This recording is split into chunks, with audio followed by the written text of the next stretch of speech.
A vision of wheat stalks blowing in the wind was what led Frank Houston from New Zealand to Australia. That is what he said.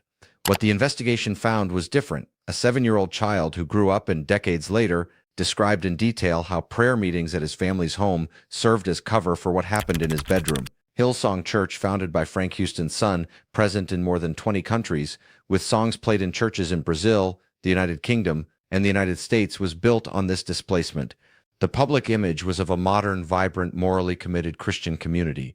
What court documents, leaked financial statements, and victim accounts show is that the logic of this displacement was never discarded by the institution. It became method. In an Australian court under oath, Brian Houston answered a direct question: "Did you understand there was an allegation of sexual abuse against your own father?" The answer was a single word: absolutely. The next question was equally direct: "And what did you do after being informed?" There was no verbal response. There was crying. That moment was recorded in court documents. It is not inference. It is not interpretation. It is what happened. And that crying in that courtroom summarizes decades of a story that Hillsong Church, one of the largest religious networks in the world, did not want to reach you. Hillsong is present in more than 20 countries. It produced gospel songs played in evangelical churches in Brazil, the United Kingdom, and the United States. Its founder, Brian Houston, was described by then Australian Prime Minister Scott Morrison as his spiritual mentor, and was nominated by Morrison as a guest for a state dinner at the White House in 2019. The image was of a modern, vibrant Christian community committed to high moral values. Celebrities attended services. The production was cinematic. The language was inclusive. And behind it, documents, court testimonies, and victim accounts build a completely different narrative.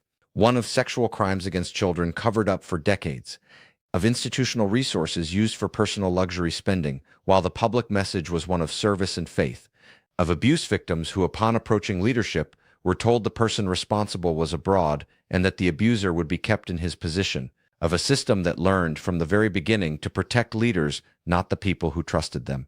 Hillsong was created in the late 1970s and early 1980s in the Hills district of Sydney from a deliberate fusion of pop music, entertainment, and religious preaching. Jeff Bullock, co-founder of the church, describes the model with precision.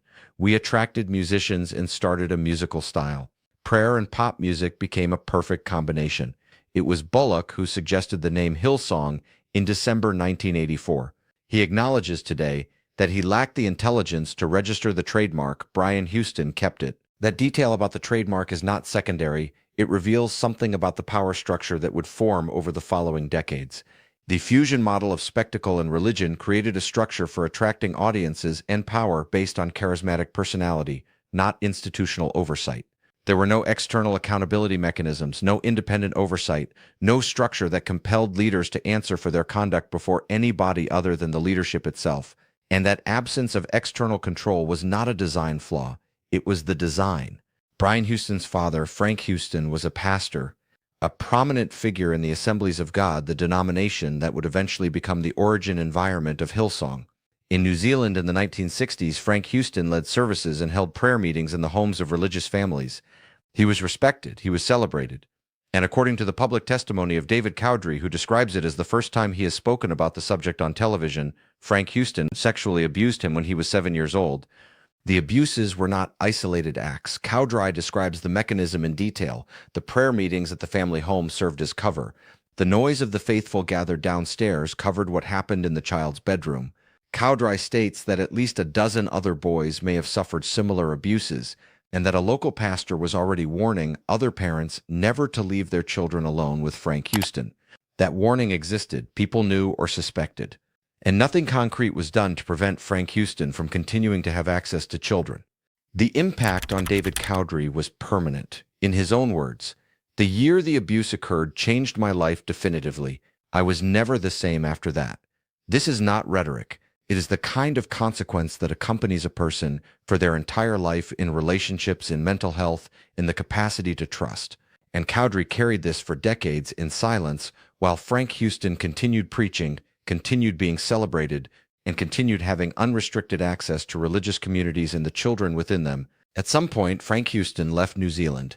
The official justification was spiritual, a vision of wheat stalks blowing in the wind, interpreted as God's call to take his mission to Australia.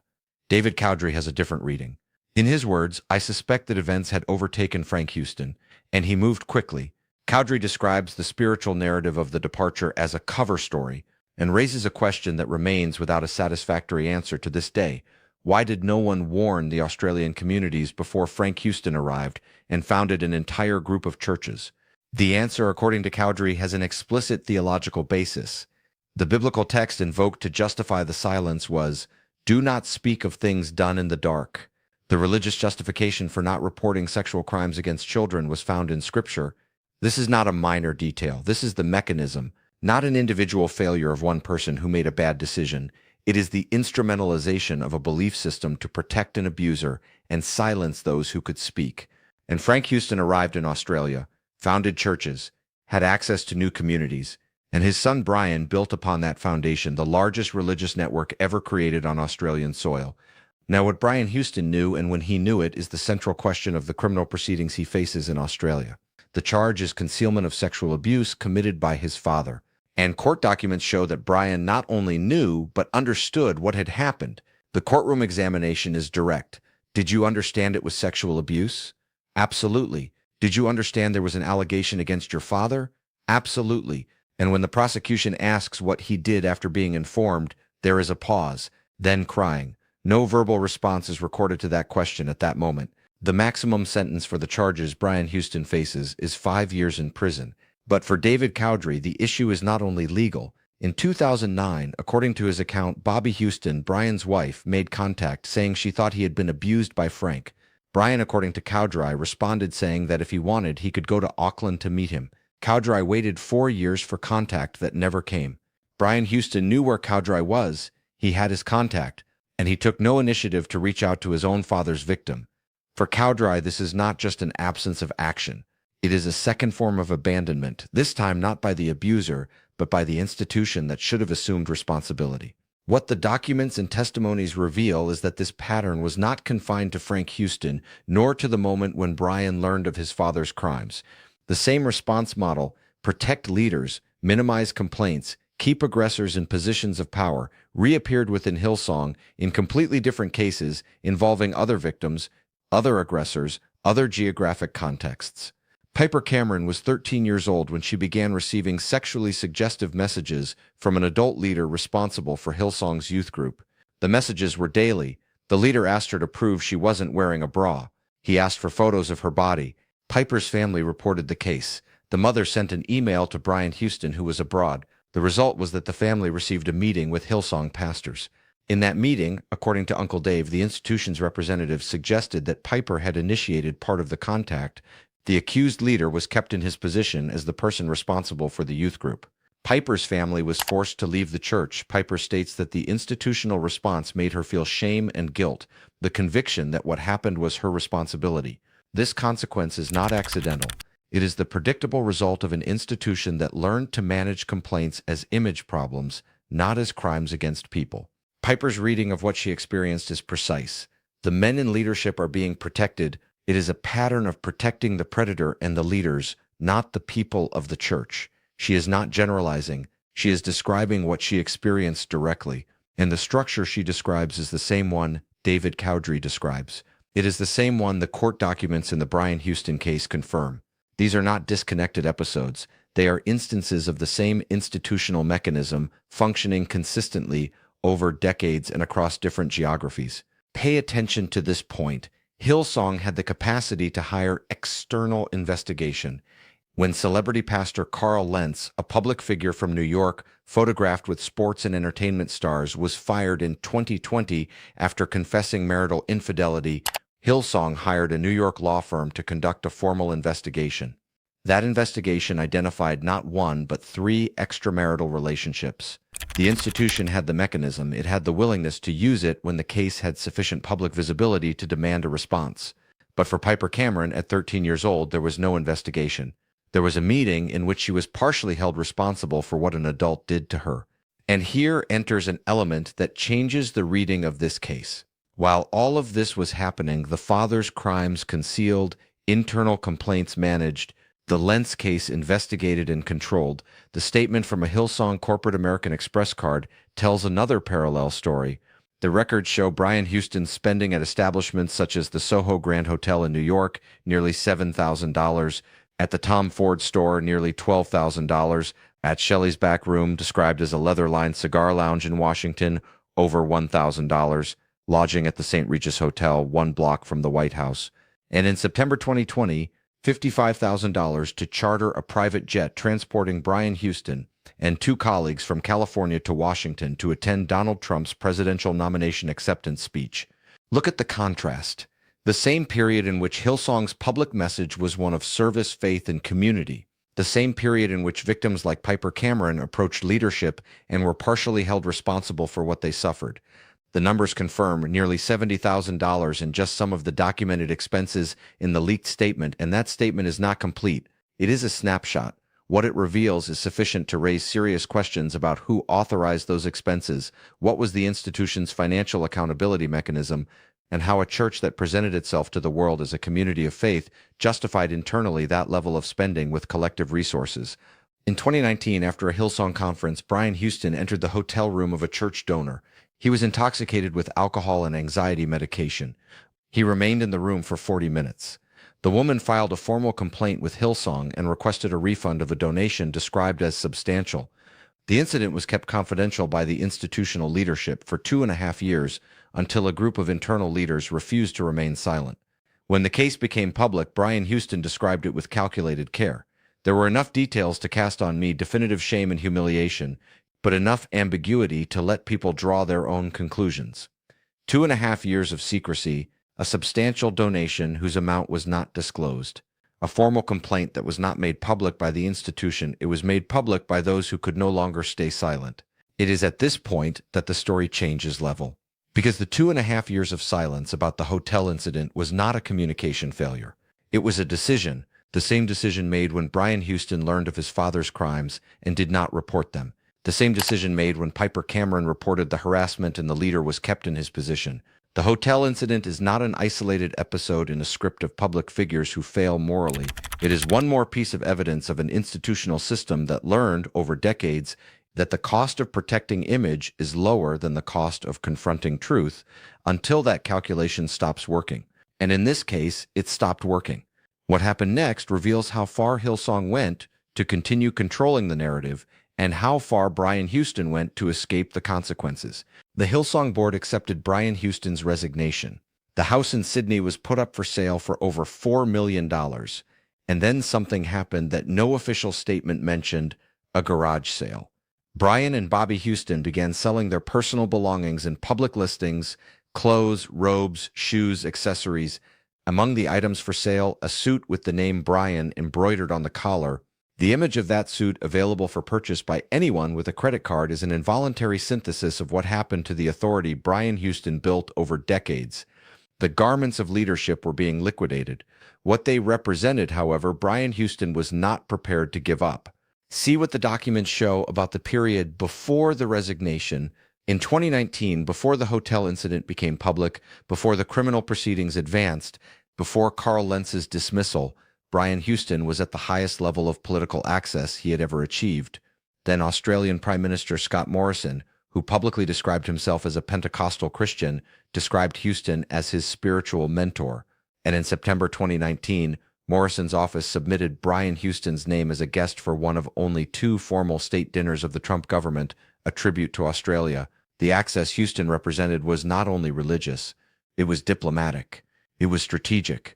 It was the ultimate validation of the trajectory he had built since the first meetings in the Hills District, Sydney, in the 1980s.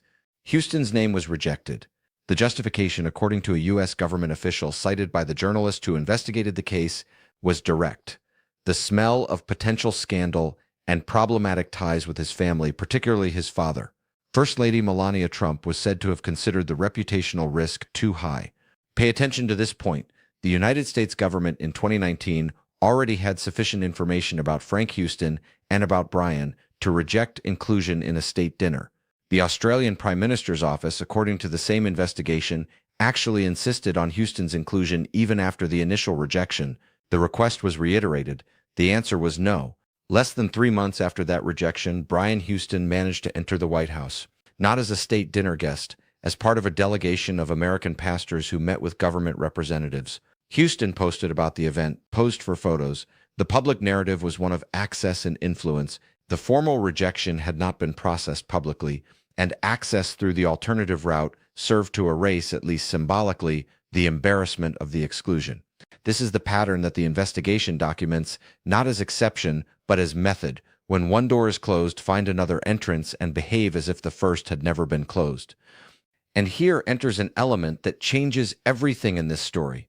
The same private jet that cost $55,000 on Hillsong's American Express card to transport Houston from California to Washington to attend Trump's candidacy acceptance speech, September 2020, was chartered while the criminal proceedings against Houston had not yet been formalized, but the internal investigations into the 2019 hotel incident were already underway within the institution. This means that at the same time, internal leaders knew what had happened in that donor's hotel room, and at the same time, Bobby Houston had contacted David Cowdery about Frank's crimes years earlier.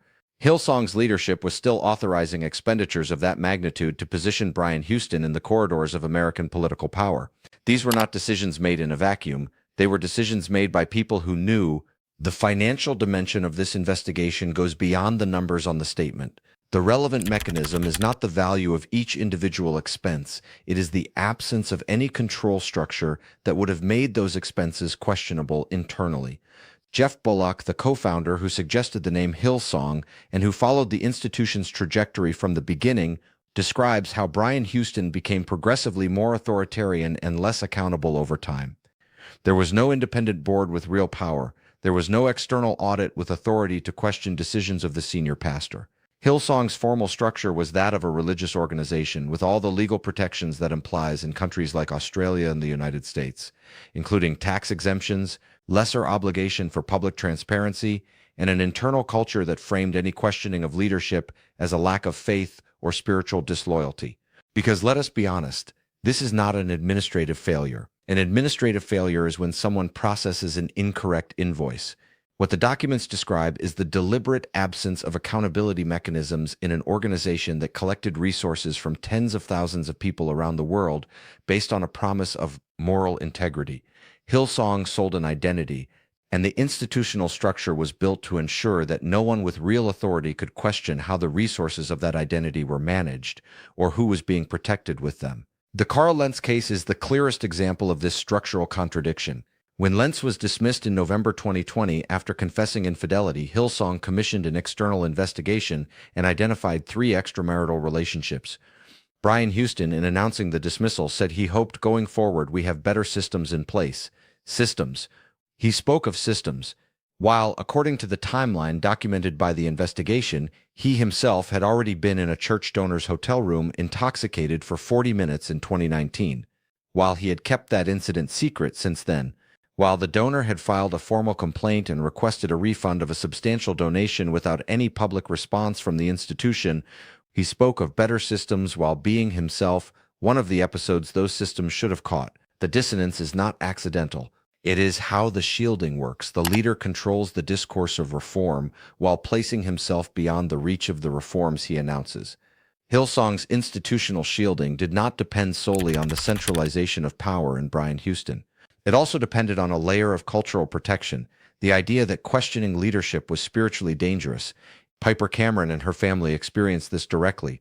When they reported the harassment by the youth leader, the response was not only administrative, it was theological. The suggestion that Piper had initiated part of the contact is not just a strategy of reverse accountability. It is a silencing tool that works because the religious environment confers moral authority on those who use it.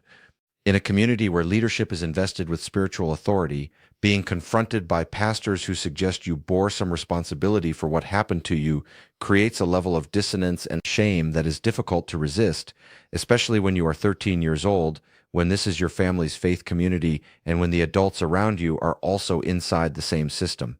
The consequences for Piper Cameron were concrete and lasting. Shame, guilt, the conviction that she was responsible for what she suffered, loss of community because it was her family that had to leave, not the aggressor. This is the direct human cost of an institutional policy of protecting leaders. It is not abstract. It is a 13-year-old girl who carries for an indeterminate period the weight of an institutional response that placed her in the position of the problem. and the family lost not only the immediate security of having an aggressor removed, it lost the community network, the spiritual bonds, the sense of belonging that Hillsong had built over years as the central product of its religious offering. To have an idea of what this means in practice, consider what David Cowdery describes about the decades of silence following Frank Houston's abuses. Cowdery did not only carry the trauma of the abuses, he carried the isolation of an experience that had no public language, that had been covered by biblical texts invoked to justify silence, and that was followed by the abuser's departure to another country without any accountability process. He learned at some point that Frank Houston had died in 2004 without ever having been formally held accountable for the crimes he committed. And he learned in 2009 that Brian Houston's wife had contacted him admitting that she knew, but Brian, who knew where Cowdery was, never took the initiative to reach out to him directly. 4 years of waiting, no response, no contact, no formal acknowledgement from the institution that, in Cowdery's view, inherited responsibility for what its founder did. Now, why does this matter beyond the specific case of Hillsong? Because the model described by the documents and testimonies of this investigation is not exclusive to one denomination, one country, or one historical period. The combination of charismatic authority, absence of external control, a culture of silence reinforced by theological language, and a legal structure that limits transparency is a model that replicates across different religious contexts. What makes the Hillsong case particularly relevant is the scale. Dozens of countries, millions of followers, high-level political access, and the volume of available documentation, court testimonies, leaked financial statements, internal investigation reports, sermon recordings, records of filmed confrontations. Rarely does an investigation into religious institutional conduct have access to that volume of concrete evidence. And the numbers confirm the criminal proceedings against Brian Houston in Australia had not concluded at the time this investigation was produced. But the charges are formal, documented, and in the public domain. The maximum sentence is 5 years in prison. The trial advanced, and as it advanced, Brian Houston left Australia, sold the house for over $4 million, liquidated personal belongings, and went to the United States, not in silence, in active ministry. In Long Island, New York, Brian Houston took the stage at Church Unleashed and preached. The sermon was recorded without his knowledge by the Australian journalism team that had spent weeks investigating this story. In the sermon, Houston mentioned his father, described Frank Houston as a prominent preacher, without any reference to the crimes, without any reference to the criminal proceedings he himself faces for having concealed those crimes. The phrase used to describe Frank Houston to an American audience that, for the most part, did not know the story: a prominent preacher, a legacy, a spiritual inheritance. The framing Brian Houston used to describe his own situation in that sermon was not that of someone who acknowledges failures or faces proceedings. It was that of a persecuted man. "I know what it is to be persecuted, to be lied about, to suffer demonic attack," Houston told the assembled audience. And then came the phrases that this investigation cannot fail to record with precision. "The Bible teaches us that you cannot touch God's anointed. There are protected species." And further, "The devil cannot touch my anointing." At the end of the event, American pastors prayed over Brian Houston, asking that his legacy of impact and influence continue for generations. See what the documents show about what happened when the journalism team attempted to ask questions after the sermon. Church Unleashed security not only blocked access, there was physical assault on reporter Liam Bartlett. This episode was filmed. The pastor responsible for the church refused to answer questions about how much had been paid to Houston for his appearance or why the ongoing criminal charges were not mentioned at any point during the event. There was no statement. There was no conversation. There was physical assault on a journalist attempting to ask questions of public interest about a figure facing an active criminal proceeding. This is not a minor detail. In a democracy, a religious institution's response to legitimate questions about one of its guests should not be physical assault. But the episode is revealing of something broader: the environment around Brian Houston in the United States, pastors who host him without mentioning the charges, security that reacts with violence to journalistic questions, prayers calling for the continuation of legacy and influence suggests that the shielding mechanism was not deactivated with the resignation from Hillsong. It was transferred. Houston arrived in the United States with a new circle of protection, quickly built, operating according to the same logic, spiritual authority as a shield against public accountability. The current structure of Hillsong as a global institution is, according to Jeff Bullock's assessment, in a downward spiral. Local churches in different countries have severed ties with the parent network following the scandals. Leadership was restructured, statements were issued, but the material from this investigation does not document an independent external audit of the institution's finances, no formal reparation process for the identified victims, no implemented protection mechanism that was submitted to external verification. What is documented are public statements of intent to change, and the history of this investigation shows what Hillsong's public statements were worth when confronted with the internal facts. Institution chose not to disclose. Bobby Houston, described by Jeff Bullock as the saint of the church, the figure in whom the faithful trusted to hold Brian in check, appears at strategic points in this story.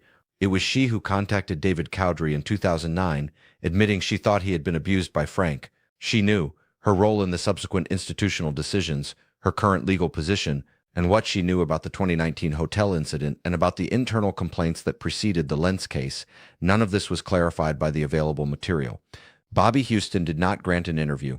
Her presence in this story is simultaneously central and opaque, a figure with relevant information within the institution's power structure, whose decisions and omissions remain without sufficient documentation. There are questions this investigation opened that still have no public answer. The hotel donor requested a refund of a substantial donation. Was the money returned? Was there a formal investigation into the episode within Hillsong beyond the one that led to the resignation? The youth leader who harassed Piper Cameron, identified in the material only as someone whose name cannot be disclosed for legal reasons. Did he face any criminal or civil proceeding? Was there an out-of-court settlement? And the criminal charges the material mentions existing also in the United States, in addition to Australia, what are they against whom, and at what stage are they? These questions are not rhetorical. They are what remains when the investigation closes in on the documented facts and encounters the limits of what was possible to investigate. And the experience of those who have investigated institutional systems protecting abusers is that every question without a public answer has, somewhere, an answer that someone decided to keep out of reach. The mechanism of this story, the shielding, the silence, the transfer of risk onto victims, the use of religious language as a control tool, continues to function as long as these questions remain unanswered. Because a system that learned to survive decades of complaints does not stop when the complaints become public. It adapts, it changes address, it finds new audiences, and it keeps preaching. The mechanism was not deactivated when Hillsong collapsed. It was transferred. Houston arrived in the United States with an active criminal proceeding, preached without mentioning it, and received prayer for his legacy of influence, while the event's security physically assaulted a journalist with questions of public interest. A system that survived decades of complaints does not stop when they become public. It adapts, changes address, finds new audiences, and it keeps preaching. If this kind of investigation matters to you, subscribe to the channel and consider becoming a member. The next video continues in this direction.